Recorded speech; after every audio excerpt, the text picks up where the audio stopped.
sehinggalah lahirlah bunga Tengku Umar. Jelas?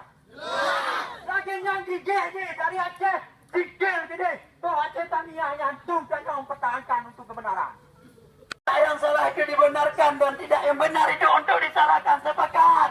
Hidup rakyat! Hidup warga Rembung! Hidup warga Johor! Kita ketahui bersama yang bahawa masyarakat pejuang agraria dengan tegas menyatakan sikap sebagaimana yang telah menjadi tuntutan kami yang bahawa untuk poin yang ke-1 negara harus aktif terhadap kasus sengketa tanah masyarakat. Itu adalah tuntutan kami yang kedua, khususnya mewakili masyarakat Kabupaten Nagana Raya dan khususnya yang hadir di sini kami adalah masyarakat yang terkena dan untuk poin yang ketiga meminta Majelis Hakim Pengadilan Negeri Melabu untuk memutuskan bebas para terdakwa karena mereka tidak bersalah